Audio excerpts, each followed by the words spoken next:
Let me start off by kind of giving the intent of what I'm trying to do these two sessions. I'm not trying to have a discussion on how to have a better marriage or how to be more functional in singleness or how to handle divorce or how to deal now as a widow. That's not my intent for this week.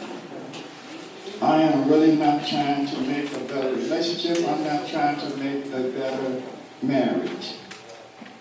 The thing that I'm trying to do is help us understand what love is.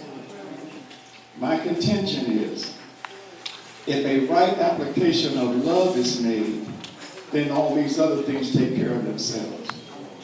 The reason we're faltering in marriage, relationships, whatever our struggle in life might be, is because our applications of love are not righteous.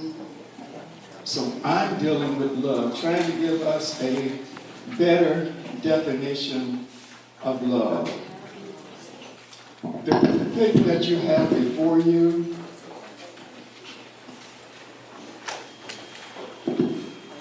I want you to take a couple of moments, as quick as you can,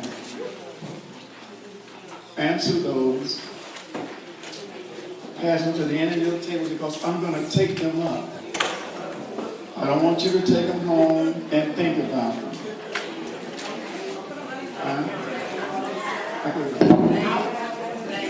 Yeah, you want to put your name on it because I'm going to hand it back to you next week. I'm going to hand it back to you next week.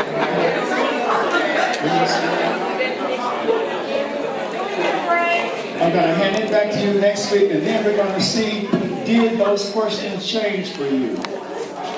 After we have talked this week and next week, we want to see if those questions or those answers changed for you. So answer them quickly, put your name on the sheet, pass it to the end of your table. We'll collect them and we'll give them back to you next week. About love.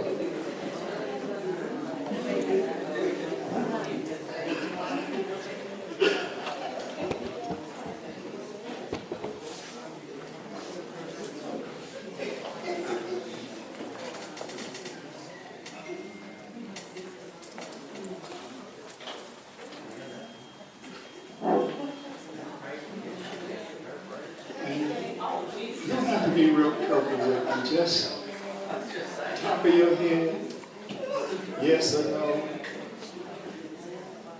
And then we'll come back next week and see, did your answer change? Or is it the same?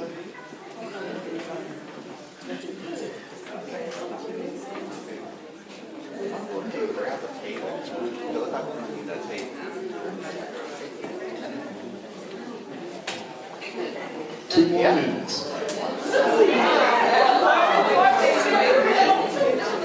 Like I said, you don't have to be real careful with it. Just yes or no, just answer.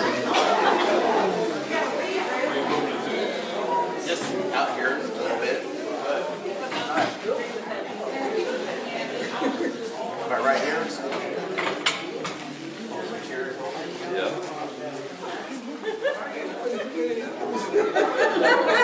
What do you know about love?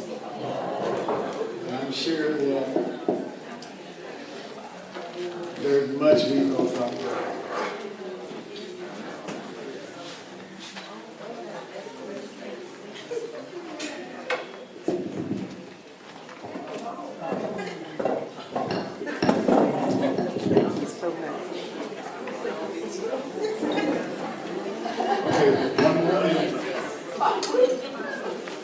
Like I said, you don't have to be real careful with these.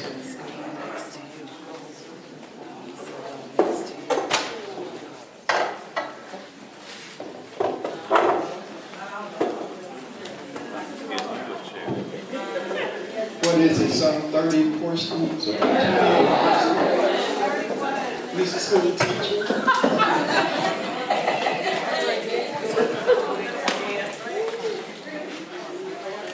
If you answer them, just push it down to the end of the table. Again, I want you to get your Bible out.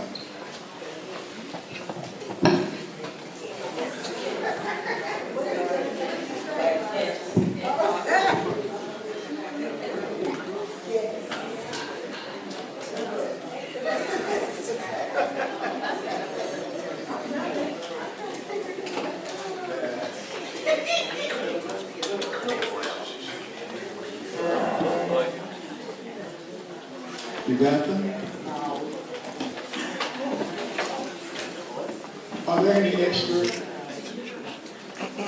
think they have some of this.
Get your Bible out.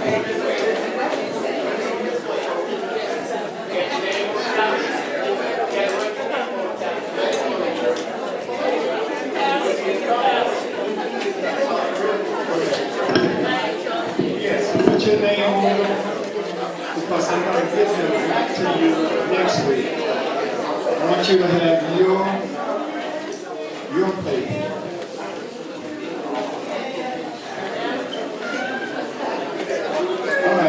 If you got your Bible out, I want you to turn to 1 John 4 chapter and the 8th verse.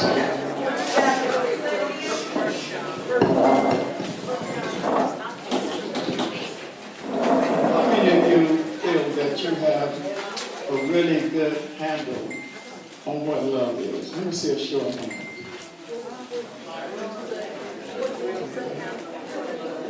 A really good handle. Hey, Rev, repeat the verse. So then, 1 John 4 and 8. So if you were asked the question, what is love, you could stand up and recite without any hesitation, without any stammering, and you could give a very good definition of what love is. Right? All right. The reason I had you open this in your Bible because I do have it up here, but I want you to put a mark. Now I know some of you are using your phones, just kind of write it down on paper somewhere. When you get home and you pick up your physical Bible, put a mark at this verse. And put L-O-V-E beside it.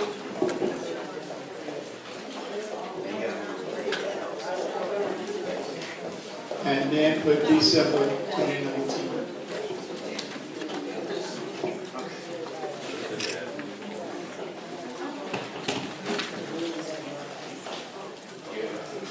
In 1 John,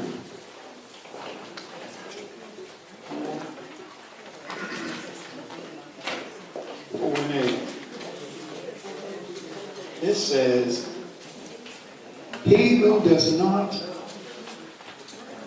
love does not know God, for God is love. He who does not love does not know God, for God is love. He who does not love does not know God, because God is love. If you do not have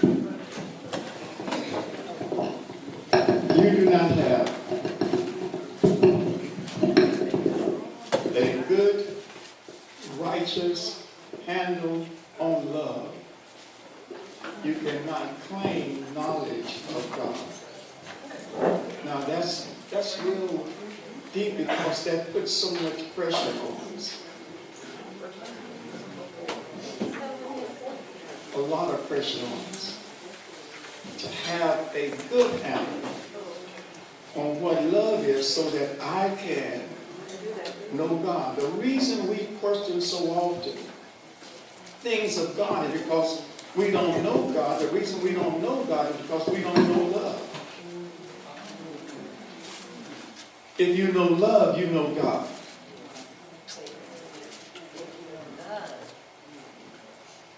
Because God is love.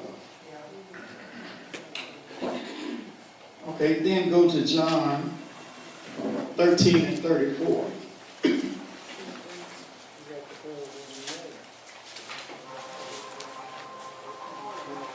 Mark it as you did the first John. Because John 13 and 34 says, a new commandment I give you, that you love one another as I have loved you. That you also love one another.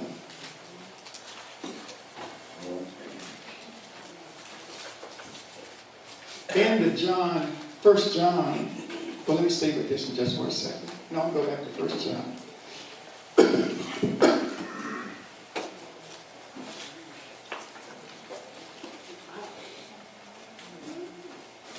It says, he who does not know God, who does not know love, does not know God, for God is love. He is saying, you could not have known, you have never known. It is not that God does not love, because it is true that he does love, but what God does, he takes his very essence. He goes outside of himself and lives in others. Now that's very important. God, in his essence of love, goes out of himself and lives in others. He is constantly about the service of others. So I want you to underline something else. If you have not put others above yourself, you do not know God. If you think of you first, before you think of others, you do not know God. In his essence, he goes outside of himself, lives in others, and his whole essence is service to others. Those disciples arguing about who shall be the greatest. Christ said, if you don't become the servant first, if you are not willing to do for others before somebody do for you, or you do for you, you do not know God. Because that is not his essence. And I go back to this new covenant, because it's an interesting one. He says, a new covenant I give you, that you love one another as I have loved you, that you also love one another. Now, if you remember what's happening, Jesus is getting ready to go to the cross, and he's getting ready to die.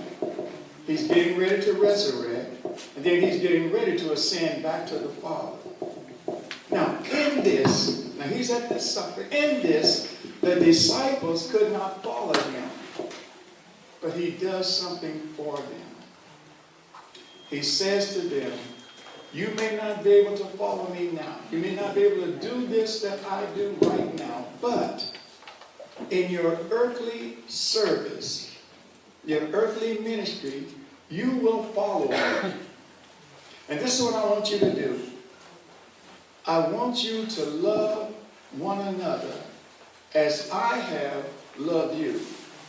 Now, the disciples should have asked, well, how did you love others? Show it. But they should have already known. Because what did he do? he talks about self-sacrifice. He's talking about sacrificing you for the welfare of somebody else.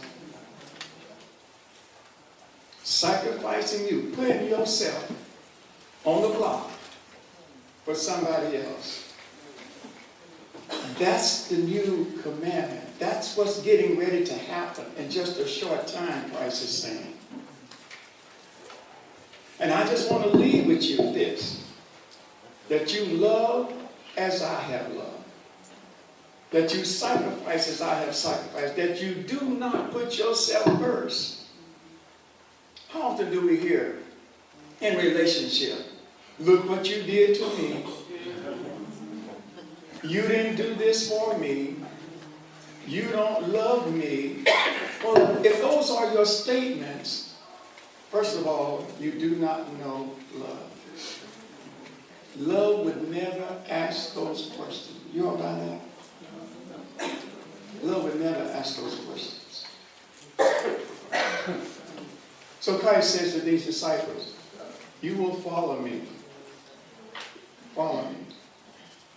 And what I'm looking at is the ways of my leadership, the ways of my love, the ways of this new commandment that I give you.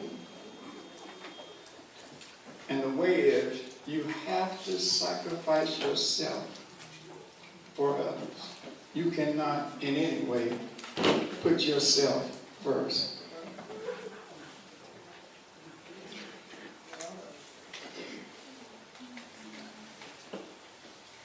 Without question, love has been the topic of conversation since the beginning of time. Look at our songs, look at our poems, look at the books that we write over the course of history.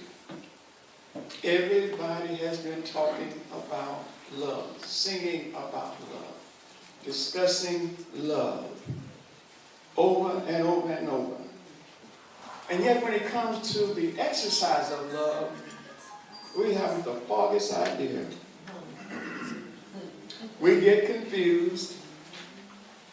And it's almost as if we are more confused today than we were yesterday. When things should have been getting better for us. As God reveals himself to us, his love to us, our love should also increase. Our love should be better. But it's as if we have forgotten love. What love is not. How we are supposed to love. That we have taken a very precious gift that God has given to humankind. And we have screwed it up.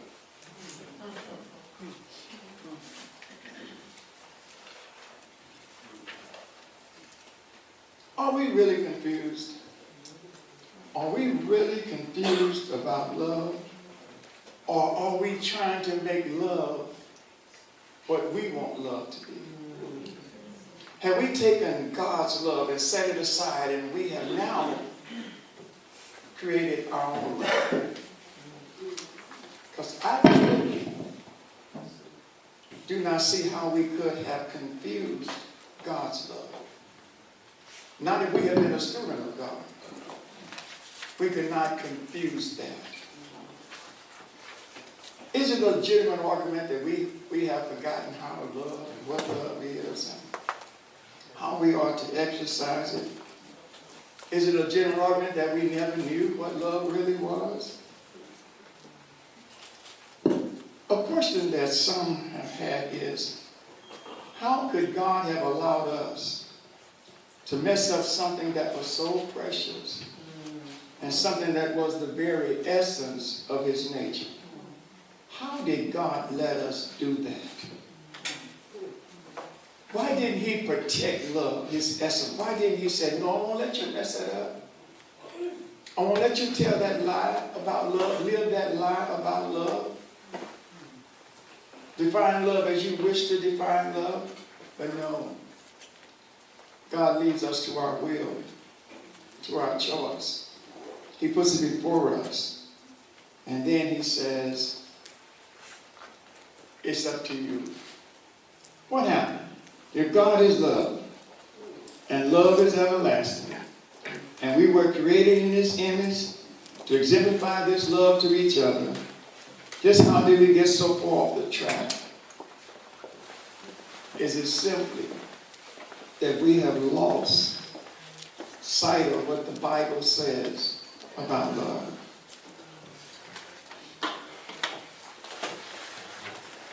Have we lost sight of what the Bible says about love? And we have listened to what man has said about love, what the song has said, what the poem has said, what the book has said, what the movie has said, and not what God has said. And I would argue that most of our definition, our responses to love have come about by poems, songs, movies, books men have written, instead of what God has said. How do we get off the track? Somebody tried to argue, well, we have so many different interpretations of the Bible. We have so many different interpretations of God. Therefore, we're going to have so many different interpretations of love. That's not good enough. That's not good enough. Okay, let's start looking at some definitions. What's love got to do with it? I know that's Argentina.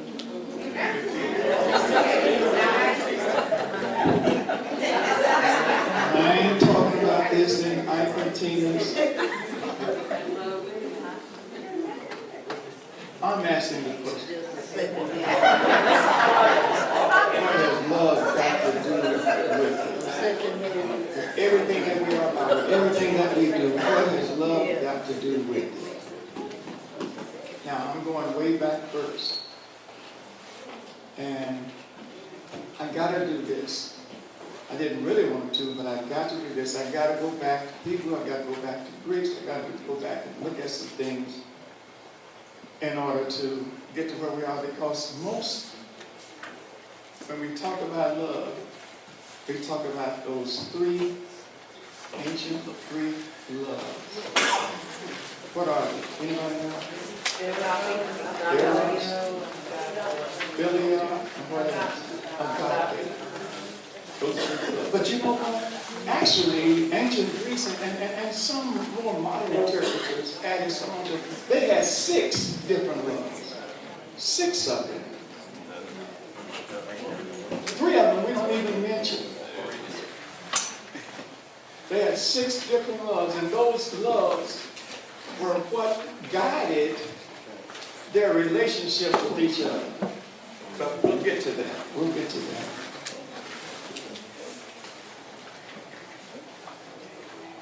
All right. Sensuous and often evil, desire of passionate love between man and woman. Somebody turn to 2 Samuel 13 and 4.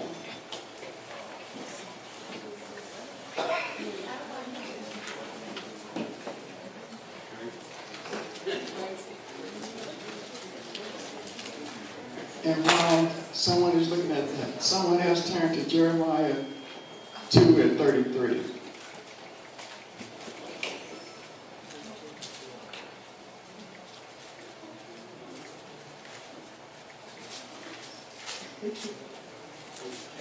If you got it, read it.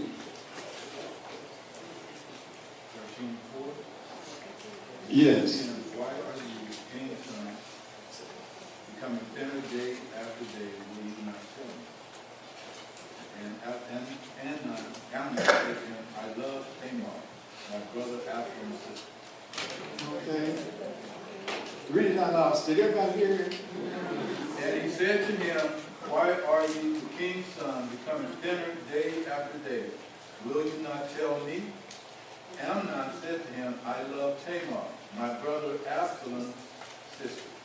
Anybody remember the story? What happened? David had this beautiful sister. Now these are, Absalom had a beautiful sister. These are David's kids, but they're step. Amon is step to Absalom and Tamar. But Amon said, wow, I love her. I love her. And he loved her so much that it made him sick. And then he conspires and have her come to his place. She takes care of him in his sickness. And what does he do? Offend her. She says to him, you didn't have to do that. If you had just asked my dad, he would have given you my hand in marriage. But what does he do for her? Put her out. Disgrace her. Was that love? He said no. Anybody said that was love? Tough love.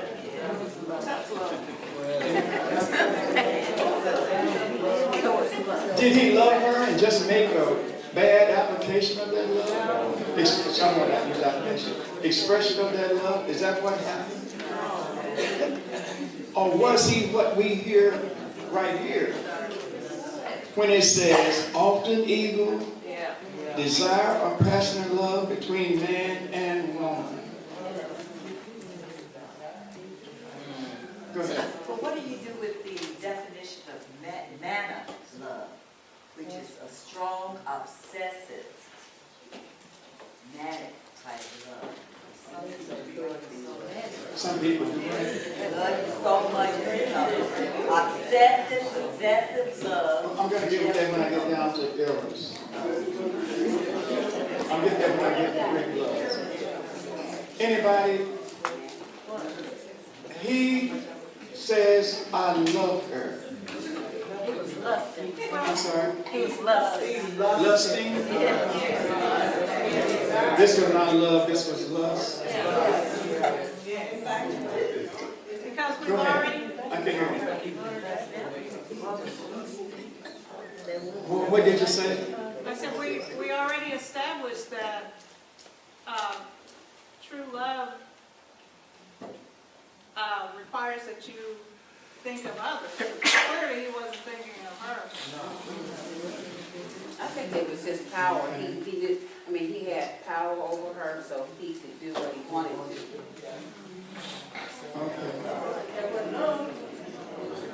He said, she fine, I want her.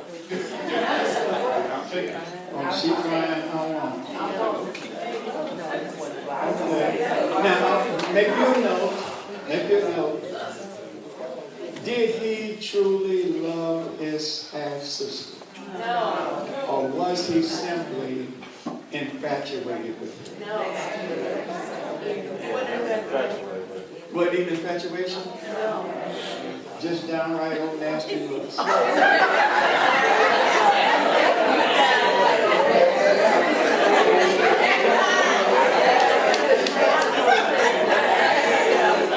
Centuries.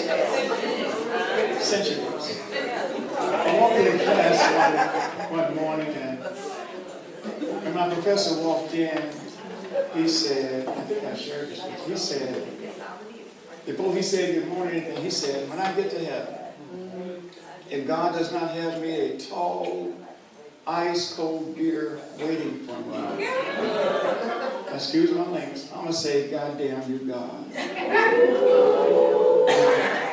We dropped our just as you just dropped yours. But he said, why did God give me the ability for the sensual if he did not intend for me to exercise it? Why did he give me the understanding of what a ice cold beer does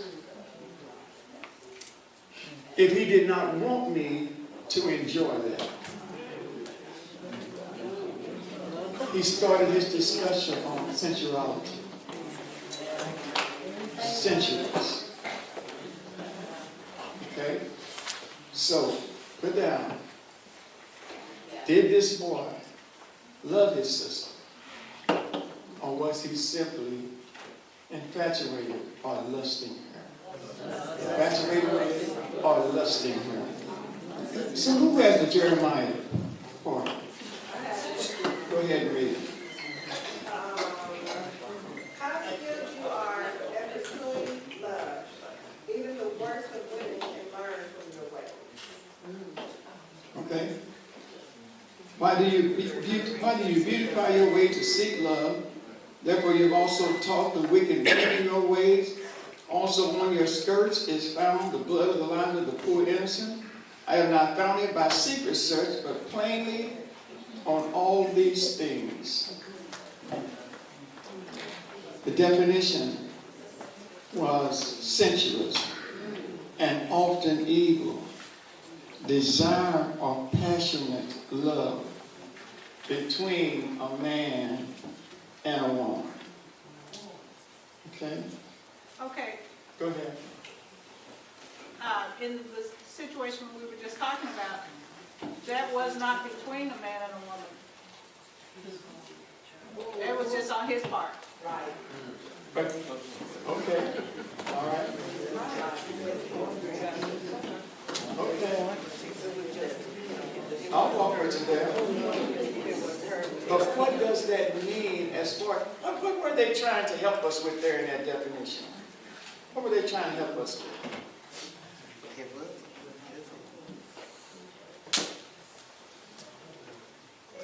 Anybody?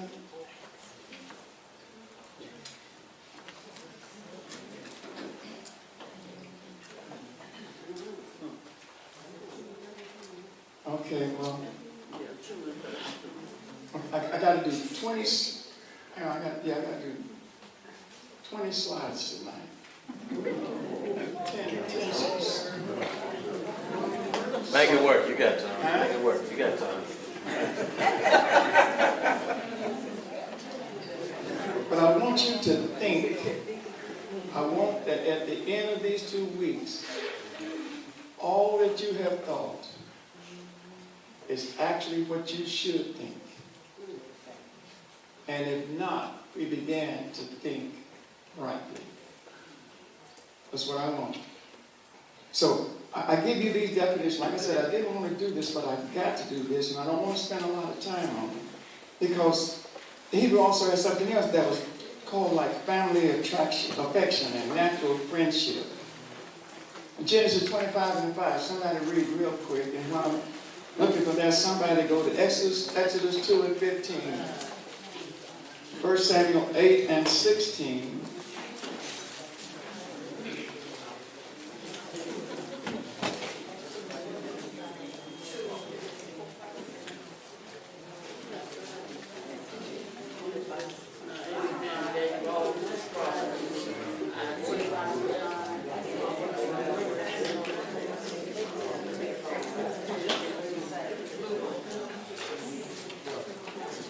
Anybody got it?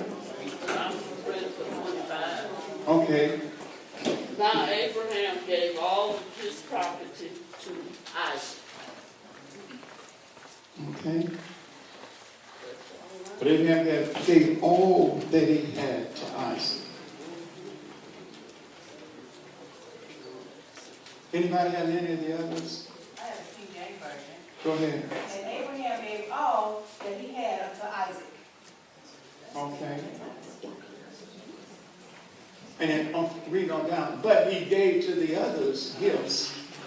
But he also sent them away from him. Right? But what did he do? What did he show? What did Abraham actually show here? A love for family, an affection for family.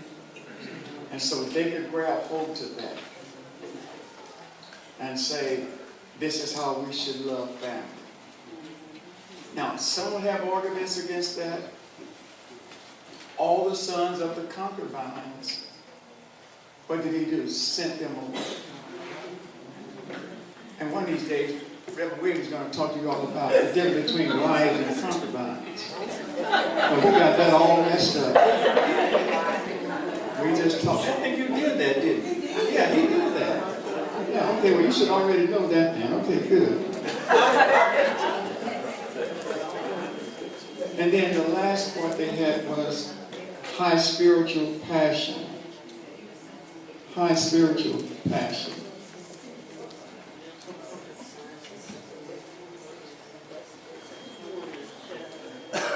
And here we find the theological meaning.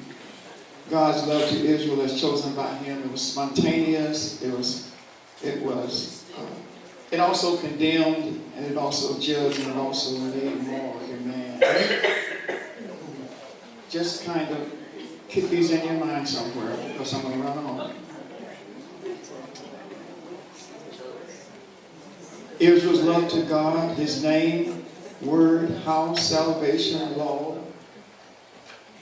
That's how they looked at love in those categories and what happens with that. But let me run on. The Greek eros. A sexual love or desire come from the Greek mythology, the god of love. The term erotic is derived from it.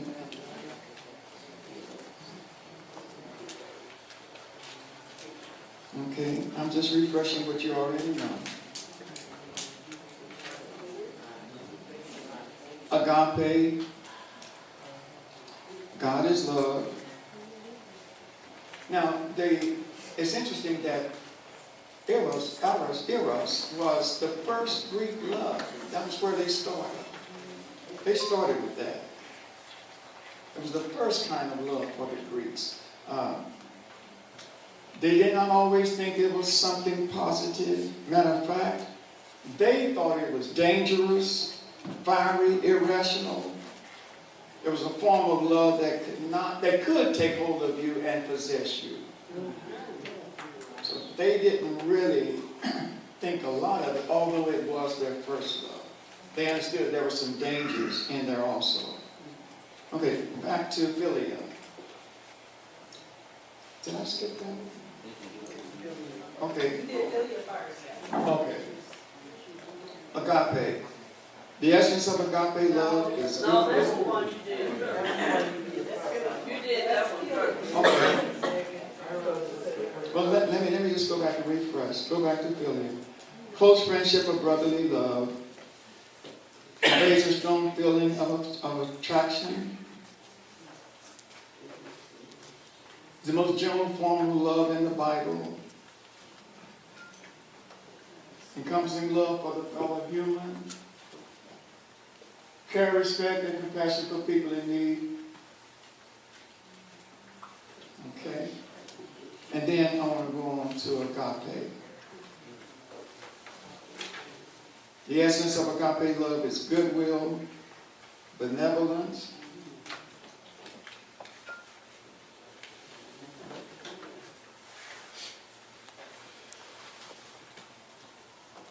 it delights in the object of love.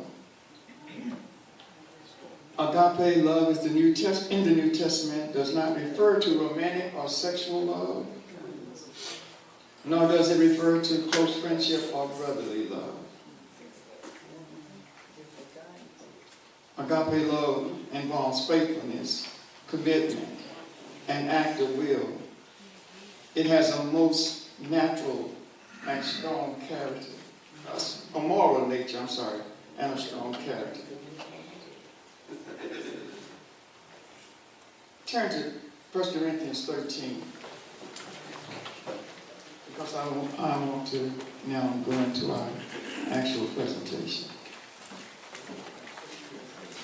If we just could understand that with all the messages, 1 Corinthians 13, chapter 13, Paul tried to give us something that we could grab hold to and do right by this thing of love, this thing called love.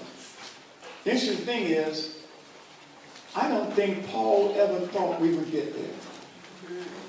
But he had to set it forth because it was of God that we know this, that we live to this, although Paul didn't think we'd ever get there. You all buy that? It's such a difficult task. When you go to 1 Corinthians 13, love suffers long. Love does not envy. Love does not parade itself, is not puffed up. Easy. Does not behave rudely, does not seek its own, is not provoked, thinks no evil, does not rejoice in iniquity, but rejoices in the truth, bears all things, believes all things, hopes all things, endures all things. That's difficult. Our patience with love is like that.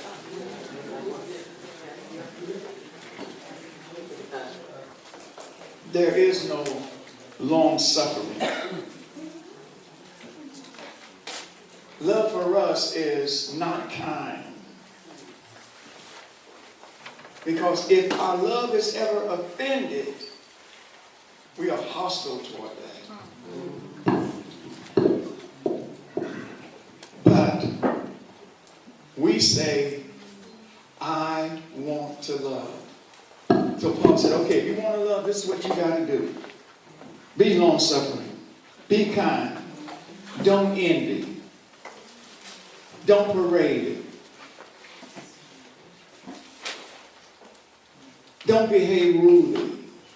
Don't seek your own.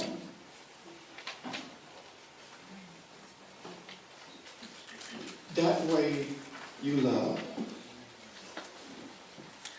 One of the things that I have experienced in a lot of the counseling and dealing with couples and individuals in their pursuit of love or relationships is that nobody ever stops to say that in entering into this relationship, I first step back and deny myself.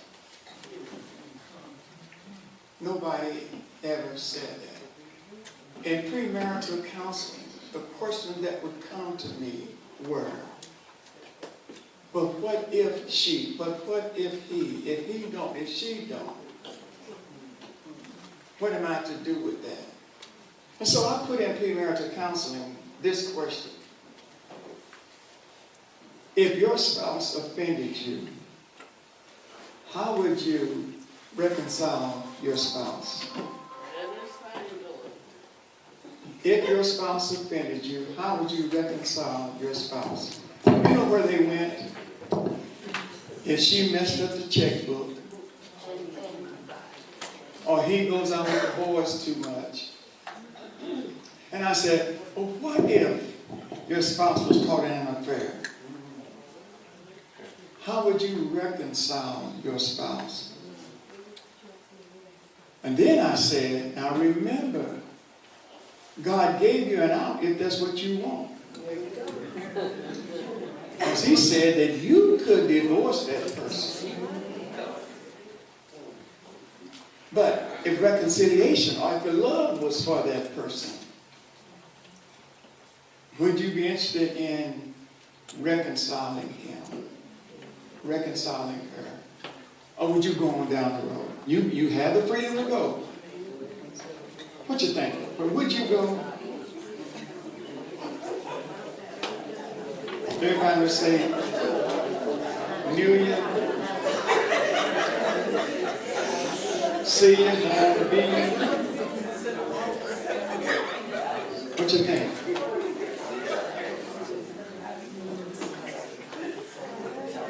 Does, even though with the out, for someone to go before God and say, but I love her. But I love him. I'm willing to forgive her. I'm willing to forgive him. And I will stay here and help her become what she should be, could be, or ought to be. Anybody get there? Because our friends go mess it up. You ain't got to, I wouldn't take that if I was you. Look what he did to you. Look what she did to you. I'd be on down the road.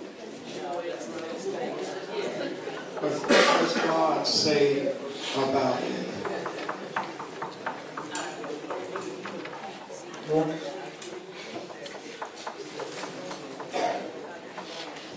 Love is always known by what it does. Love is an action thing. And we are to love one another whether they are fellow believers or whether they are our worst enemy. We are to love whether they offend us or they don't offend us. We are to love.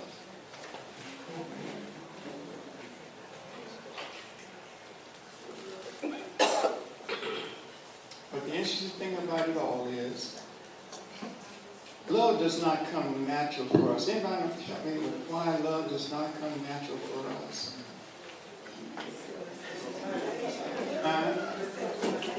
It's our sinful nature. We are incapable of loving if through the Holy Spirit God does not give us love. And I'll do more with this later on, but I want to do something with it right here. You have absolutely no control over love other than the expressing of it. You can't make it come to you. You can't send it away. Ain't no such thing as I once loved you, but I don't love you no more. Love can only come from God. And He has the agent of the Holy Spirit to do that for us. And once it is there, you cannot do anything with it but express it. You can't shut it off. You cannot even determine who you love.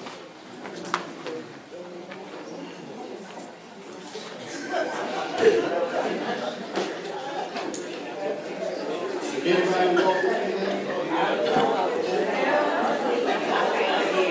And that's where we mess up. Because we want to choose who we love. And all the time, our choices are determined by some attraction that that person presents to us. They're good to us, or she's beautiful, or he's handsome, or they're kind, or whatever. But that's not how God determines what love He sends to you. The only part you have is expressing it. You cannot control it. You cannot make it happen. And if you are in love because of something that you did, well, it's probably not going to last. And if it lasts, there's probably going to be trouble the whole time. Because this is what God does. Since God knows you, since God made you, since He knows you, He knows what you need. So what He sends to you is what you need. It's to make you better. What you should be, could be, or ought to be. That's what God does. That's why He won't let you mess with it. Because when you chose that person to love because she was beautiful, and then in 10, 15 years, she is not so beautiful, or he is not so handsome. You saw one of those questions on that handout, didn't you? Then what do? You are no longer interested in that person.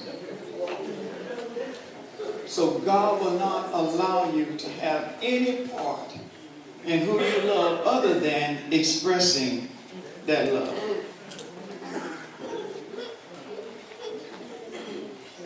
Love does not come natural to us because of our sin nature.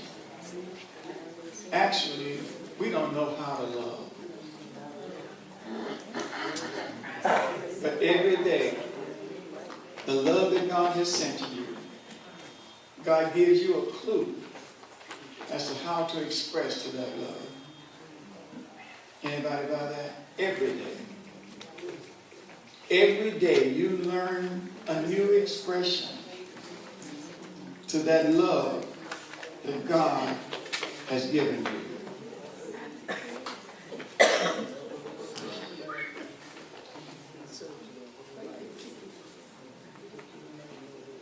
Last one,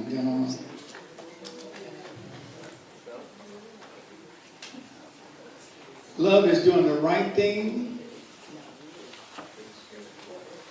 at the right time for the right reason.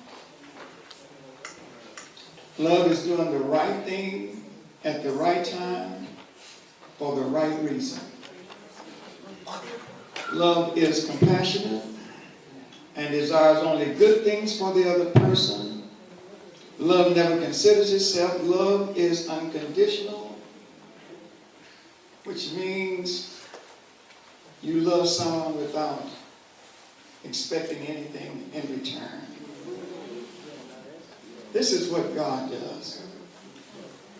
When God gives you love and you choose to express that love,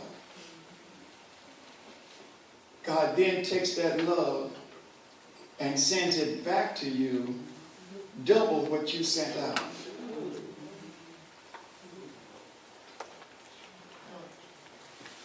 How is love so good? How does it make you feel so wonderful? How does it satisfy your every need? It's because when you unselfishly, without considering yourself, sent it out, God satisfied the person you sent it to, but then he also sends back to you double what you sent out. And you say, wow, that was something. But our attention is on sending it out. I'm sorry, our attention is on getting it back. There was a question there. The amount of love you give is the amount of love that you should expect back. And you can only get it back if you give the same amount that, no. This is all about God. When you made that expression, God says, I will send it. I will bless the person that I gave you love for. And I will take that person and that love that I gave them that you sent, I will take that love and send it back to you. And it's going to be more than what you, excuse me. It's going to be more than what you sent out.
Okay, conclude this definition.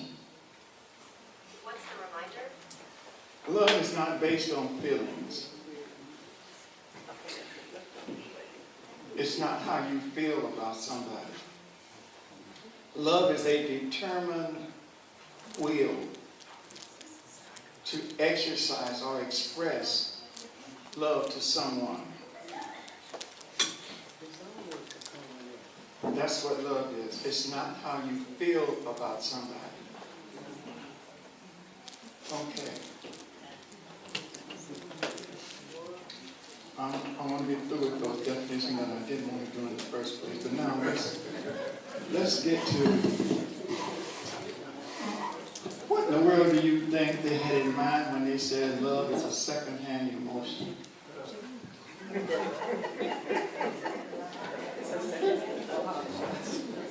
What do you think they had in mind?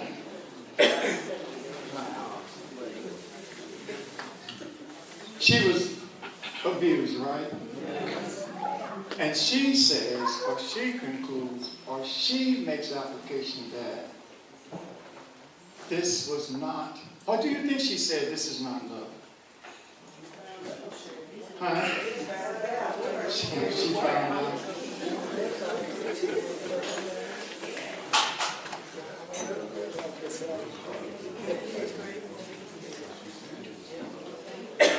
A second-hand emotion. What do you think they had in mind there? Love ain't always cracked up to be. Say that again. Love ain't always cracked up to be for her. A second-hand emotion. She thought it was gonna be, like, I thought love was gonna be this thing, and it ain't no different than basketball. Did she love him? Oh, wow. Okay.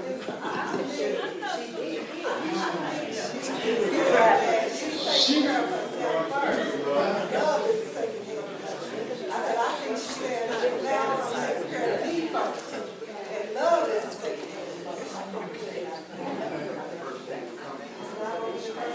oh, let me go back. Did she love him? Now, I know if I ask you if he loved her, you're going to say, oh no, because he was beating on her. Did either of them love? What was he for her?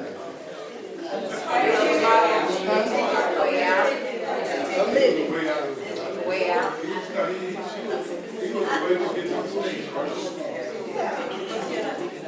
That she used him.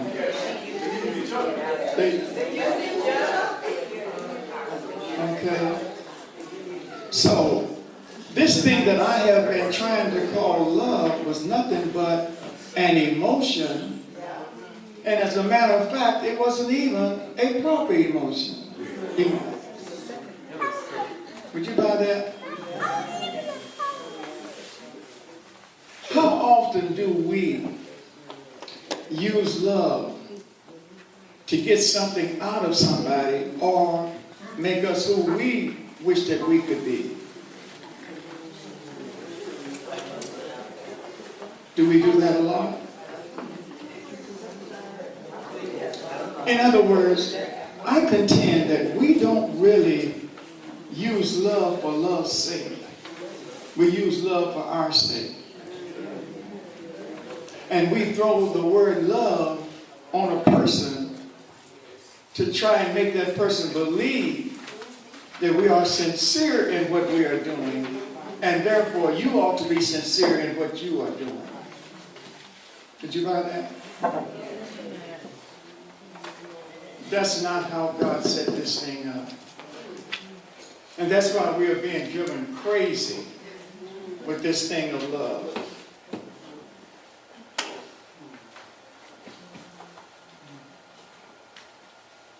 Because we use it for things that it is not supposed to have been used for. I read a newspaper comic years ago. And this particular one, it said, love is never having to say I'm sorry. And so what I did was, I was going to try and live in relationships to such that where I was never having to say I'm sorry. But you know what happened? It just did not work. Every time I tried to be the best I could be in that relationship, so I would never have to say I'm sorry, I found myself saying I'm sorry more and more and more and more. But you know what was interesting? You know what I found out? That's not what love is about. If you really want to be hurt, love.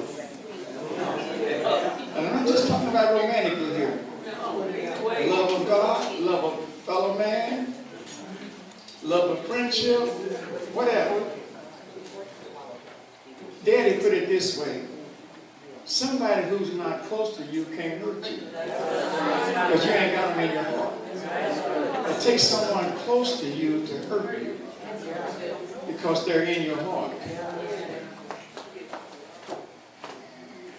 And so we try to make it that love never, ever hurt. If you hurt me, you could not possibly have loved me. But I'm telling you, in my love for you, I can hurt you. There are things I can do, not intentionally, maybe. Sometimes intentionally, we say some things to our partner relationship. We say some things, and we mean to say that thing. We might have to come back later and say, hey, I didn't mean what I said. I'm sorry for what I said. But we do that. But I want us to stop believing that love can never hurt you. Love will call you your worst hurt.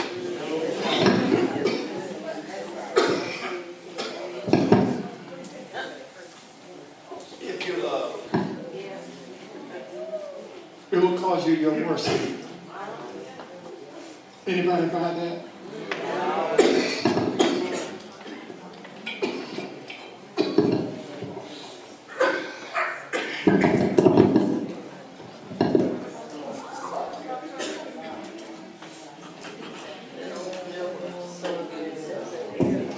It's just hot standing up here.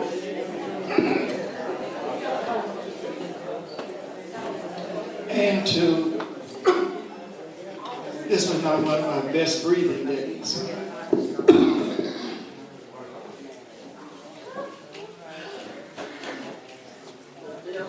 But anyway, we're going to get through this. Oh. Tony will bring that to you.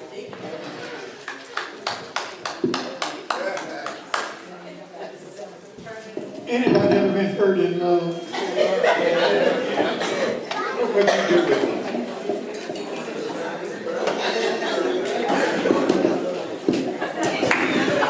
Go ahead, I'm listening. What you do with it? Got mad. Got mad? Kept loving. You got mad but kept loving? Yeah. Yep. Anybody else?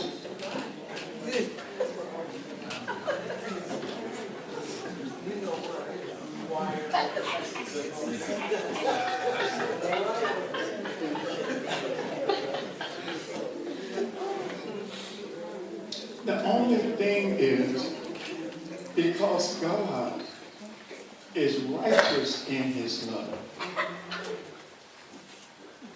His love never offends. His love may cause some pain. His love may cause some hardship, especially if He's correcting.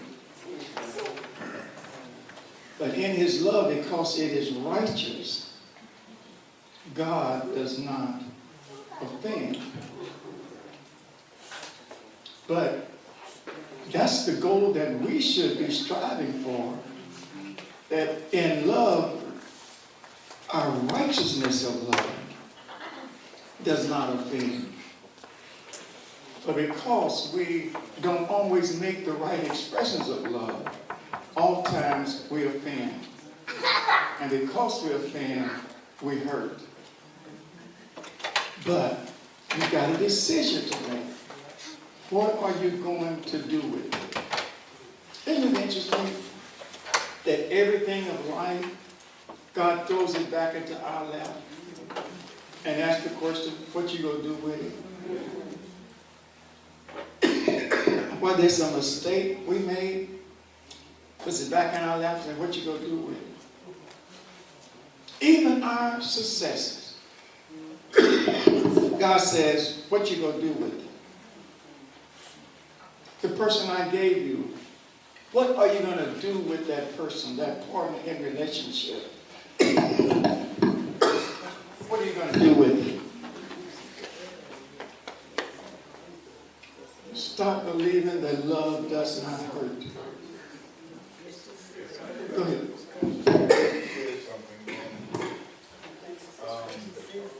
about saying something unintentionally that hurts somebody. In relationships, a person, I can go to Angie and say something that I feel like she needs to correct. Her, and she'll take it from me. Her mate can say that same thing to her in the same tone maybe that I did. She's going to be offended or hurt because her mate said it, and not offended because I said it.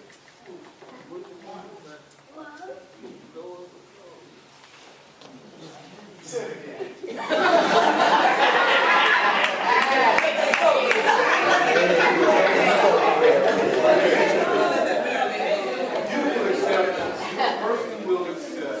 Correction from a friend more easier than they will from the enemy. They get offended by when they claim this out, but they don't get so offended by the friendship. Why? Because, and let's go back to childhood first.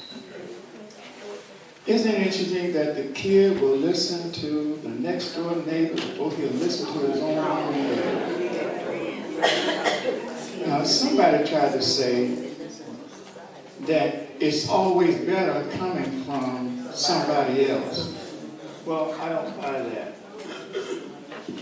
I think your partner relationship is more acceptable of what somebody else says to them than you, because they cannot offend them as you can offend them.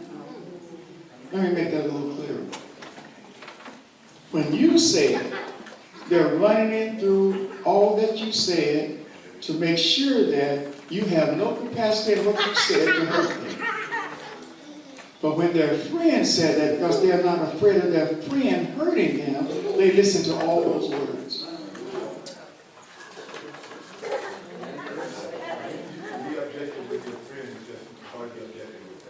Because you're more worried about your partner hurting you.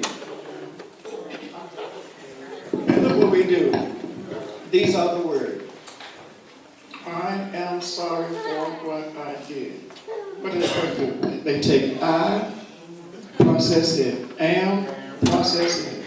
Sorry, process it. They're going to process every word you gave them to make sure that nothing's in there that will hurt them. Whereas when your friend did that, they heard the whole statement. I am sorry, blah, blah, blah. They threw it. Okay, I forgive you. But with you, should I forgive? Did I forgave them yesterday, and here you are back again? You know, it's hard that way. Anybody comment on that?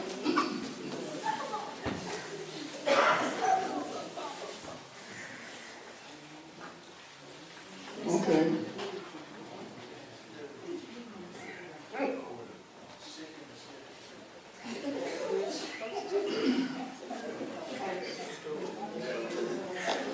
Our expectations of others is never the same for ourselves. What we want others to be, we never put that same demand upon us, ourselves.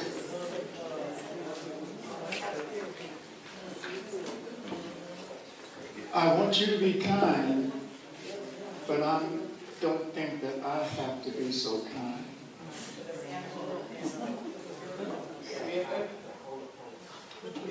What you think? Say that one more time, bro. Well, let me get a little deeper. It's all right for me to, that's why I got these 2 women and this 1 man. It's all right for me to play around, but it's not all right for you to play around. All right.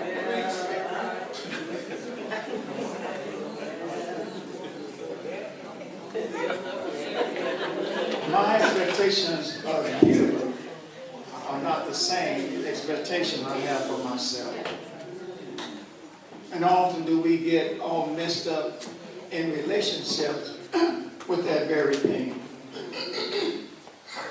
We don't put the same demand upon ourselves that we put upon our partner in a relationship.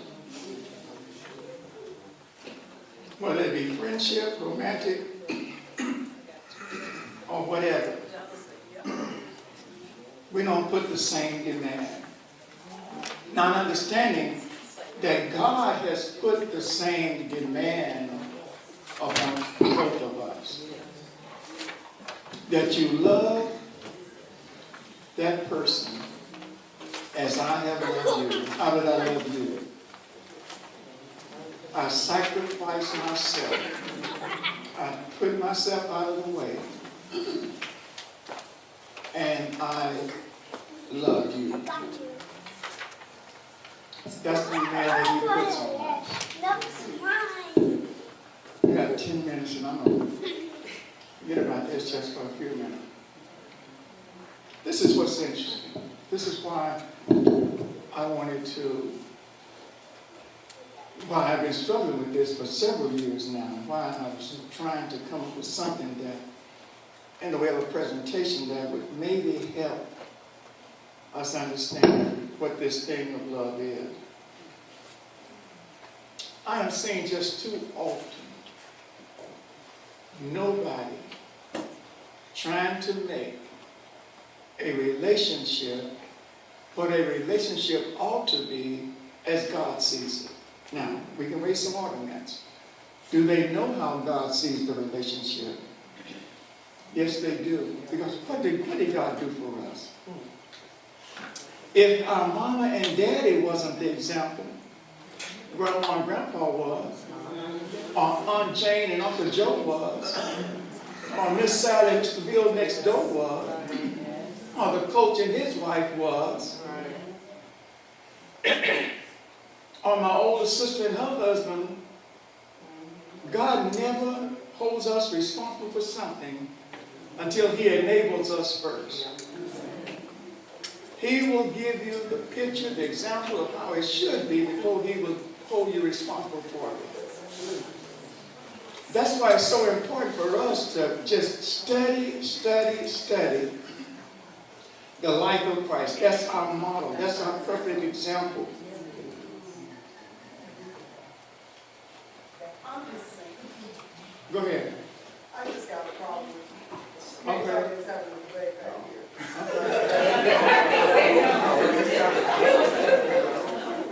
But with the example that you see in a couple, and I don't, there have been some couples that I have thought their relationship, wow, that is awesome. But until, next thing I know, they're separated. Here they're at the courthouse. So that's something else. What happened? What happened with that? How did you get there? What happened? Well, I mean, like even Angie is saying now, sometimes even after 50 years, they end up in the courthouse. Even, and you're thinking, you know, that relationship, beautiful. Oh my gosh, I want a relationship like that. Let me ask you something. Did you ever see the relationship was not a good one? Did I ever see that it was not a good one? No. Did you ever see that the relationship was troubled or at times had trouble? No. Why not? So why not? They never showed you. Okay. I want you to put this in bold Tallies all around it. Remember, God never holds you responsible for something until He enables you. Now, go ahead, Cece, what are you going to say? So what you're saying is, he's probably not going to give you that couple to be the one to emulate. That's a good point, but I'm going to say He does. I'm going to say He does. I'm going to say He does. Because if they'll let me use her, what's happening? Faye is looking at somebody else and is saying, wow, they got it. They got it going on, man. He is this, she is this. Man. And what does God say to her? Huh? Let me ask you this. Why did God bring that to her in the first place? Why did He bring it to her? Now, it's God's job to always keep us informed of what evil is bringing to us. When He does that ahead of time. So what a faith has to, I'm not saying this is her situation, but what a person has to be careful for is there is something evil has coming your way that will challenge where you should be, where you could be, where you ought to be. What that might be is my partner in relationship is getting ready to have a fall down. And I want to use those words. I could have said, getting ready to make a mistake. Getting ready to do something crazy. And God is prepping me for that so that I don't act unseemingly toward that when it happens. Are you all going to walk with me? Now, if you don't, let me know so we clear it up even more. Because when I looked at that other couple, and I said, wow, they are so... First thing I have to understand is, I ain't with them 24/7. Then I have to understand, sometimes, I'm not even going to say sometimes, we have learned how to masquerade well. Daddy said, I don't care how crazy you are at home. When you go outside this house, you act like you got some sense. I don't hear nothing about you outside this house, although I know you all gonna get along. So what that person has to be careful for is, I don't look at situations outside of what God is trying to do to make sure that I'm always in my right position. Yeah, have I ever said to you, you've got to be a student of God? You got to have to be a person of prayer, just not a person who prays. I'm talking about you got to be serious. Because evil is always bringing something to you. And God is faithful to prepare you for that time when evil comes. God could have also been saying to a faith, you know what, I didn't give you that. I didn't give you that. And why I didn't give you that? Because you don't need that. That other woman may have needed that. That other man may have needed that. But then you say, but they ended up in divorce court. Don't pattern your relationship on somebody else's relationship. How horrible it is for a woman to say to her husband, you ought to be like John. Or a husband say to his wife, you ought to be like Daddy. You get over there with John in bed, you like breaking. You don't want to dance, getting back to what you had. because that is not how we determine. Remember, put this in bold too. Your only job is to express love to your partner in a relationship, whether that's friendship, church, whatever. That's your only job. You can't look over there and say, wow, that grass is sheer green. If you are not working over here to make your grass green, you looking over there at that grass, and there are weeds in your grass. It needs cutting, it needs kept. But also know that all of us are human. Trust me, we make mistakes. I don't care how long you've been in church. I don't care how righteous you say you are. We all make mistakes. Some mistakes are more costly than others. But we all make mistakes. Sometimes, what God does for a faith is say, you admired their relationship when I knew it's stormy. So I'm going to send you to their relationship to help them in their relationship. God does not give us that information for no reason. I tried to do a sermon one time. You are responsible for what you know. You are accountable to that. You have to do something with what you know. You can't just talk about it. That marriage looked good. It ended up in the divorce court. Now my job might very well be, I got to go help them reconcile to each other. I said to Reggie's presentation about his son, one of the things we don't want to miss is, what is God saying to us? Not to Jeremiah, not to Reggie, not to the school system, but what is he saying to us? God does not bring something your way for you to just simply say, okay. Or you to simply talk about it.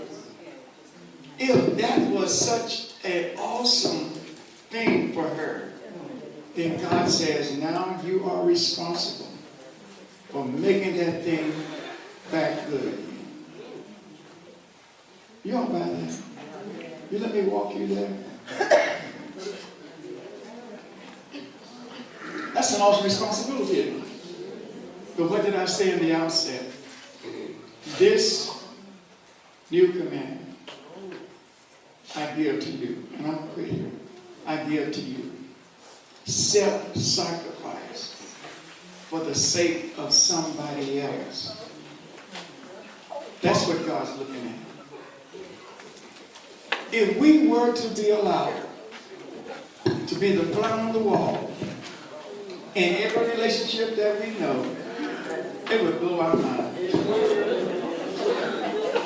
It would literally blow our mind. We'd probably say, you know what? I'm on down the road. I ain't messing with this guy. What was that song? Nobody's supposed to give up on the road. Okay. I'll stop it now. And we'll come back on. Did we get the papers?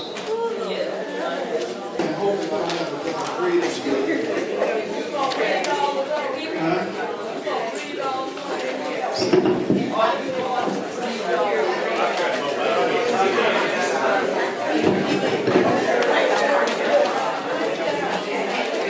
If you have some questions, shoot them to me. You can text me, email me, whatever.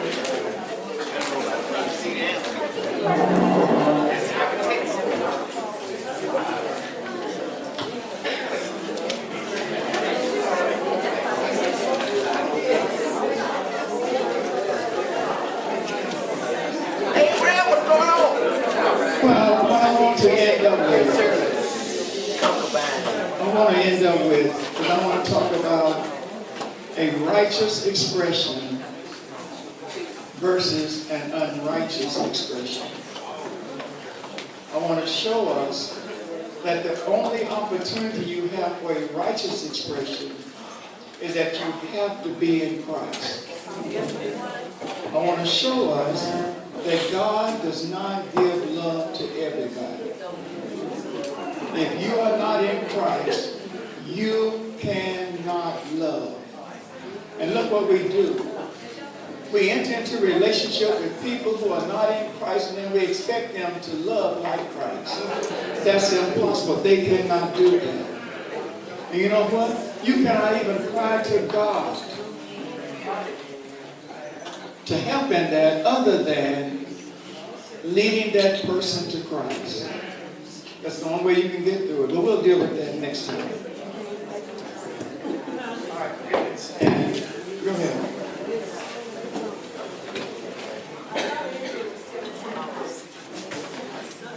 No, what?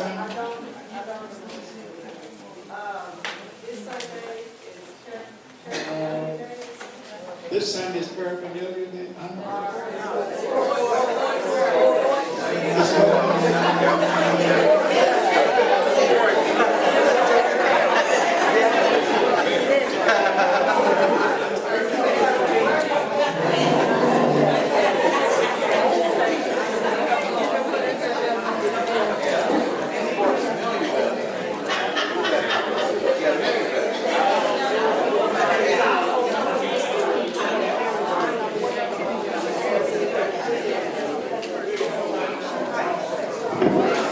This Sunday is your favorite sport wear.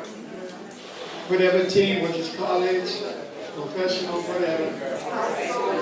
Yeah, high school. So it's sports Sunday. Your favorite sport team or your favorite sport jersey or whatever. Okay, let's stand.